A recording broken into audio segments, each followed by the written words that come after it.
que você vê hoje em dia essa organização que a gente tomou parte também? Porque a gente lá atrás, humilde, lá no meio da praça pública, a gente botava lá ambulância, botava o médico que mais dormia do que ficava olhando, que era o senhor de 97 anos, mas a gente botava ambulância, médico e botava um cronograma que era seguido.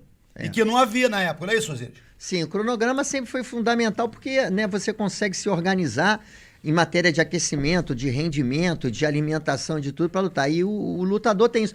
Eu volto a dizer, o lutador é disciplina, né, cara? Essa disciplina de alimentação, de educação, de gestual e tudo, isso é o lutador. Quer dizer, a gente tinha já essa ideia, porque como eu e o Saddam, a gente já competia dentro do esporte, né? E você fazer alguma coisa voltada para alguma coisa que as pessoas fazem o que tu faz, é mais fácil de entender. Então a gente falava o seguinte, porra, cronograma é fundamental.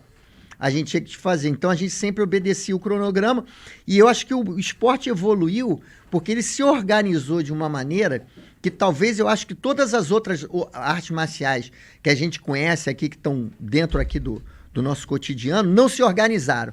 O jiu-jitsu, ele se organizou de uma forma que atendia a expectativa de quem estava começando. E o jiu-jitsu também tem outra vantagem, né?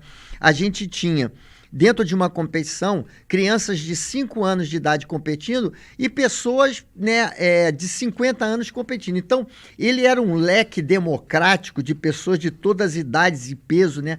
O jiu-jitsu tem isso com ele, né? O jiu-jitsu não tem um perfil, né? O único perfil dentro do jiu-jitsu, realmente eu acho que dentro de qualquer arte marcial, é a disciplina e o respeito que você tem que ter pelo seu semelhante. Mas o jiu-jitsu você podia ser de qualquer peso, alto, baixo, ter qualquer idade, você tinha como competir em jiu-jitsu. E essa organização que foi tirada, né, assim, dentro dos anos 90, né, quando começou isso tudo, eu acho que começou fundamentalmente com a Confederação Brasileira de Jiu-Jitsu, né? Sim. Eles começaram a organizar isso de uma forma e foram aprendendo com as práticas reiteradas, né?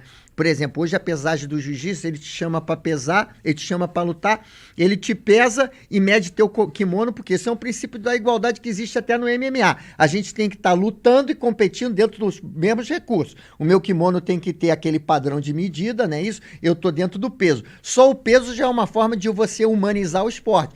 Você vê, né, os nossos patriarcas lá atrás do jiu-jitsu, eles faziam confrontações de jiu-jitsu sem peso. Quer dizer, ali já entra uma classe mais desumana da coisa. Mas como a gente estava colonizando e a gente estava combatendo, né, um espaço, lutando por um espaço para demonstrar que uma arte marcial tinha uma eficiência que podia ser mais adequada ao cotidiano, quer dizer, aquilo era aceitável. Mas depois você vê, o jiu-jitsu criou 10 categorias.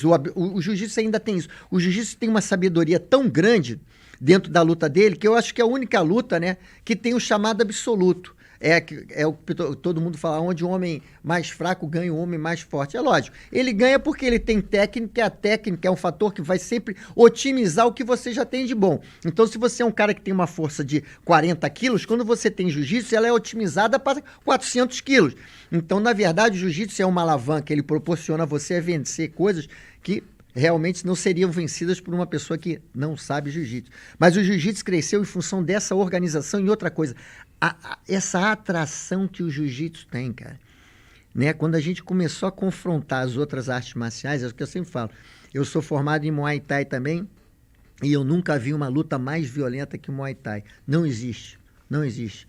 O Muay Thai, né, é a luta dos 8 membros. Você golpeia com o joelho, com o cotovelo, você soca, você chuta, e é de tamanha violência. Eu acho que foi a única coisa que assustou o jiu-jitsu, né, quando teve aquelas confrontações, quando eles lideram com o Muay Thai e viram o tamanho de violência que é o Muay Thai. Mas eu sempre falo o seguinte, é uma violência que é direcionada, né, porque a disciplina não deixa a gente usar essas coisas, né, com qualquer pessoa. A gente vai usar realmente no lado competitivo. Então, quer dizer, o jiu-jitsu cresceu dessa forma, né? Ele foi criando espaço, né? Se colonizando todos os locais dessa forma, com demonstrações de eficiência. E o jiu-jitsu é interessante por causa disso, né? Ele tem isso, né? Você consegue subjugar um adversário sem nem machucá-lo.